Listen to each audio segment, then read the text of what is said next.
আবিদুল ইসলাম খানকে ভিপি এবং তানভীর বারী হামিদকে জিএস পদে মনোনয়ন দিয়ে ঢাকা বিশ্ববিদ্যালয় কেন্দ্রীয় ছাত্র সংসদ ডাকসু নির্বাচনের ২৭ সদস্যের প্যানেল ঘোষণা করেছে জাতীয়তাবাদী ছাত্রদল। এ পর্যন্ত ৬৫৮ জনের মনোনয়নপত্র বিক্রি করা হয়েছে, আর জমা পড়েছে ৫০৯টি, জানিয়েছেন চিফ রিটার্নিং কর্মকর্তা আবিদুল ইসলাম খান। ঢাকা বিশ্ববিদ্যালয় ছাত্রদলের যুগ্ম সাধারণ সম্পাদক এবং হামিম কবি জসিমউদ্দিন হল ছাত্রদলের আহ্বায়ক।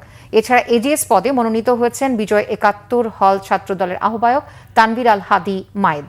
দুপুর ১২টার দিকে অপরাজেয় বাংলার পাদদেশে এক সংবাদ সম্মেলনে ছাত্রদল সভাপতি রকিবুল ইসলাম রাকিব প্যানেল ঘোষণা করেন। একটি পদ ছাড়া বাকি সব পদের জন্য প্যানেল ঘোষণা করেছে ছাত্রদল। গবেষণা ও প্রকাশনা বিষয়ক সম্পাদক পদে জুলাই আন্দোলনে আহত শিক্ষার্থী সানজিদ আহমেদ তন্নির সম্মানে কোনো প্রার্থী ঘোষণা করেনি তারা। প্যানেল ঘোষণার সময় ছাত্রদল সভাপতির রাকিবুল ইসলাম রাকিব বলেন, গণতান্ত্রিক প্রক্রিয়ায় জনপ্রিয় ও তরুণ নেতাদেরকে মনোনীত করা হয়েছে, এখানে কারো কোনো হস্তক্ষেপ নেই। বিকেলে রিটার্নিং অফিসারের কাছে মনোনয়নপত্র দাখিল করে ছাত্রদলের মনোনীত প্যানেল।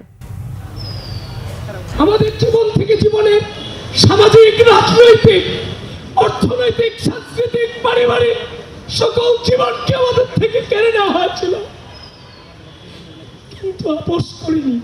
৫ আগস্ট দাঁড়িয়ে চাংখার বলে যখন বলেছিলাম প্লিজ কেউ কাউকে ছেড়ে যায় না, সেদিন উপস্থিত ছাত্র জনতা কেউ ছেড়ে যায় নাই।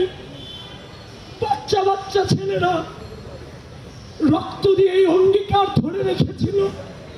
আজকে তাদের এই রক্তের বিনিময়ে অপরাজয় বাংলার পাদদেশে দাঁড়িয়ে একটি গণতান্ত্রিক বাংলাদেশ বিনির্মাণের সূচনা শুরু হয়েছে।